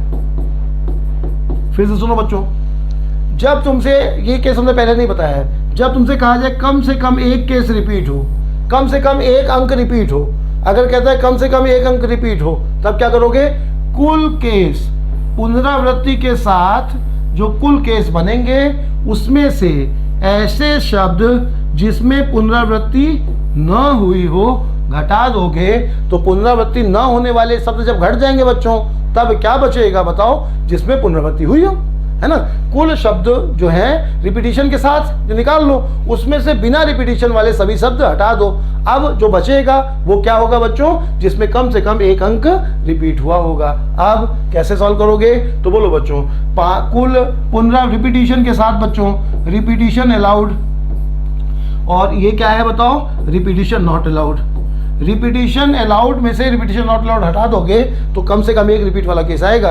अब बताओ बच्चों, रिपीटिशन अलाउड कितने अंक हैं बताओ, 5 अंक हैं। अब बताओ बच्चों 5 अंक हैं तो यहाँ पर जो है कुल अंक पहले प्लेस पर हर एक केस के लिए 0 यहाँ पे शुरुआत में हो सकता है बच्चों, टेलीफोन अंक है ना, तो हर एक प्लेस के लिए चॉइस कितनी आ जाएगी बच्चों, 10 आ जाएगी। अगर यहाँ टेलीफोन अंक ना होता तब यहाँ पे क्या होता, 9 होता। समझ रहे बच्चों, टेलीफोन अंक ना होता कुछ और होता यहाँ पे, तब यहाँ 9 लिखा होता। टेलीफोन अंक है इसलिए यहाँ 10 लिखेंगे, ये हो गया। और माइनस ऐसे शब्द जिसमें पुनरावृत्ति ना हुई हो, तो पुनरावृत्ति ना हुई हो। अब बोलो बच्चों, पुनरावृत्ति ना हुई हो तब यहाँ कितने हो सकते हैं, तो वही 10, और फिर पुनरावृत्ति ना हुई होगी तो क्या करोगे, जो कॉमन है वो हटाओगे। तो ये क्या हो गया बताओ, कुल शब्द हो गए, उसमें से ऐसे शब्द जिसमें पुनरावृत्ति ना हुई हो वो हटाओगे, तो 10, 9, 8, 7 और 6 ये हटा दोगे बच्चों, तो ये आ जाएगा। सबको समझ में आ गया बच्चों, ये है कम से कम एक रिपीट का केस। क्या करोगे बोलो, कुल केस रिपीटिशन के साथ में से ऐसे शब्द जिसमें पुनरावृत्ति ना हुई हो हटा दोगे। तो पुनरावृत्ति अगर होगी तब क्या होगा, हर एक प्लेस के लिए 10 चॉइस होंगी। टेलीफोन नंबर है बच्चों इसीलिए यहाँ पर 10 पहले अंक पे 10 रहेगा, है ना। टेलीफोन ना होता तो यहाँ पे 9 होता, यहाँ पे भी 9 होता, है ना। तो अब यहाँ पे ये हो गया। यहाँ पर क्या होगा बच्चों, पहले प्लेस के लिए 10 चॉइस है, फिर एक एक कम क्यों होता जाएगा, क्योंकि जो है रिपीटिशन नॉट अलाउड का केस है, इसमें से एक हटाना पड़ेगा। थोड़ा सा एक कैलकुलेशन है, सॉल्व हो जाएगा। सबको आगे बच्चों कैलकुलेट कर लेना। इसके आगे चलें, अगले क्वेश्चन में आओ। ये एक बहुत अच्छा सवाल, और आज का शायद हाँ लास्ट सवाल आज का। तो ये देखो, इसमें जो साथ में बैठाने वाला जो सवाल होता है वही है, बस अंतर ये है कि गोल मेज पर है ना। क्या कह रहा है बच्चों, एक गोल मेज के चारों ओर 7 अंग्रेज और 7 अमेरिकन कितने प्रकार से बैठाए जा सकते हैं, जबकि 2 अमेरिकन एक साथ ना हो। गोल मेज है बच्चों, है ना, 7 अंग्रेज हैं और 7 अमेरिकन हैं, ये कह रहा है, ठीक है ना। और इनको गोल मेज पे बैठाना है, और कैसे बैठाना है कि कोई भी 2 अमेरिकन जो हैं वो साथ में ना हो। तो इसका मतलब क्या हो कि कोई भी 2 साथ में ना हो, यानी सब अलग अलग हों, यही ना बच्चों, सब अलग अलग हों। अब अगर हम दोनों कैसे बता दे रहे हैं इसे, सर्किल में भी और लाइन में भी, सर्किल में भी देखो और लाइन में भी देखो। तो सर्किल में है बच्चों, तो पहले लाइन में समझ लो, तब सर्किल वाला ज़्यादा अच्छा समझ में आएगा। तो अगर लाइन में होता यही सवाल, तब क्या होगा देखो, तब तुम्हें बताया गया था कि अमेरिकन साथ में ना आए, कह रहा है ना, यही सवाल लाइन में पहले समझो। तो अमेरिकन साथ में ना हो ये कह रहा है, तो तुम्हें बताया गया था, तब क्या करोगे, अंग्रेजों को पहले बैठाओगे। तो अंग्रेज बैठने के तरीके कितने हो जाएंगे बोलो, 7 लोग हैं तो फैक्टोरियल 7 तरीके से बैठ जाएंगे। 7 जब अंग्रेज बैठ जाएंगे, 7 अंग्रेज बैठ जाएंगे, इंग्लैंड के 7 लोग बैठ जाएंगे लाइन में, तो जगह बच्चों कितनी क्रिएट हो जाएंगी बताओ, 8 क्रिएट हो जाएंगी। तो बताया गया था 8 क्रिएट हो जाएंगी। तब यहाँ पर 8C7 आ जाएगा, लाइन में बैठेंगे तब ये हो जाएगा। अंग्रेज पहले बैठाए जाएंगे, फैक्टोरियल 7 हो गया। 7 लोगों को बैठाने कितने तरीके हो गए बच्चों, फैक्टोरियल 7। अच्छा, अंग्रेज जब 7 बैठ जाएंगे तो 7 लोग बैठेंगे बच्चों। तो देखो यहाँ पे पहले हमने बताया है, जल्दी फिर से बता दें, 7 लोग अगर लाइन में बैठेंगे, तब अगर जगहें गिनोगे तो यहाँ पर एक शुरुआत वाली बढ़ जाती है ना, इसीलिए जगहें जो हो जाएंगी वो 8 हो जाएंगी। उन 8 में 7 अमेरिकन 8C7 तरीके से बैठ सकते हैं। लेकिन ये कब होगा बच्चों, जब लाइन का केस होगा। अब अगर सर्किल है तब क्या करेंगे, तब भी यही करेंगे, 7 अंग्रेज को बैठाएंगे जैसे यहाँ बैठा रहे थे। लाइन पे होगा तो कैसे बैठाएंगे बच्चों, फैक्टोरियल 7 तरीके से। और ये किस पर है बताओ, सर्किल पर है, इसीलिए फैक्टोरियल 7 नहीं आएगा। क्या आएगा बच्चों, सर्किल में फैक्टोरियल n-1 फार्मूला होता है, सब लोग जानते हो। तो यहाँ 7 के बजाय लाइन में जो 7 आता है उसकी जगह क्या आएगा, फैक्टोरियल 6 आएगा। और बाकी उसके अलावा क्या अंतर होगा बच्चों, अगर जब लाइन में बैठेंगे 7 जो है, तब प्लेस कितने क्रिएट होंगे, 8। लेकिन जब सर्किल में बैठेंगे तब देखो बच्चों, 7 अगर लोग बैठेंगे तो प्लेस 1 2 3 4 5 6 7। अगर 7 लोग बैठेंगे तो बीच में देखो जगहें भी 7 ही क्रिएट होंगी, 1 2 3 4 5 6 7। क्लोज पिक्चर में लाइन के केस में 7 लोग अगर हैं तो बैठने पर 8 जगह हो जाएंगी, है ना। लेकिन क्लोज पिक्चर में 7 है तो 7 ही जगह रहेंगी। तो बोलो बच्चों, ये जो 7 हैं, ये इस पे 7 लोग, तो 1 हो जाएगा। ये कितना आ गया बताओ, फैक्टोरियल 6, और ये वाला कितना रहेगा, फैक्टोरियल 7। तो ये हो जाएगा। तो इस केस में ये आंसर हो जाएगा, और अगर लाइन का केस होता तब ये वाला आंसर होता। समझ गए बच्चों, ये वाला समझ गए थे। इस वाले में क्या करेंगे, देखो यहाँ पे 7 अंग्रेज पहले बैठाए जाएंगे, तो फैक्टोरियल 7 की जगह क्या आएगा बच्चों, फैक्टोरियल 6 आएगा। और उसके अलावा दूसरा अंतर क्या आया, अगर ये ऐसे बैठेंगे तब 8 में 7 लोग बैठेंगे तो 8C7 हो जाएगा, है ना। लेकिन यहाँ पर 8P7 हो जाएगा। लेकिन यहाँ पर क्या है बताओ, यहाँ पर 7 जब क्लोज सर्किल होगा बच्चों, तब जब यहाँ पे देखो क्लोज है तो 7 लोगों के बीच में जगह 7 बनेंगी। तो 7 लोगों जगहों में 7 लोग कितनी तरह से बैठेंगे, फैक्टोरियल 7 तरीके से बैठेंगे। तो इस तरह से ये वाला क्वेश्चन है, तो कौन सा बन जाएगा बोलो बच्चों, फैक्टोरियल 6 फैक्टोरियल 7, ये आंसर हो जाएगा। तो इस तरह से ये मिक्स क्वेश्चन जो थे आज में पूरे जो है इस रियल पेपर में, खास करके बच्चों यूपीएससी के और जो है मतलब बैंक के जो अच्छे मतलब जो क्वेश्चन जो थोड़ा सा भी जिसमें नया था वो सब हमने रखे हैं। और अगर होगा तो नेक्स्ट क्लास में इसको रखेंगे या फिर सिंप्लीफिकेशन शुरू करेंगे। देखते हैं जैसा क्वेश्चन, अगर कुछ 15 क्वेश्चन तक और नए मिलते हैं तो हम एक और वीडियो दे देंगे इसका मिक्स क्वेश्चन का, और नहीं तो फिर हम अगला टॉपिक सिंप्लीफिकेशन शुरू करेंगे। ठीक है बच्चों।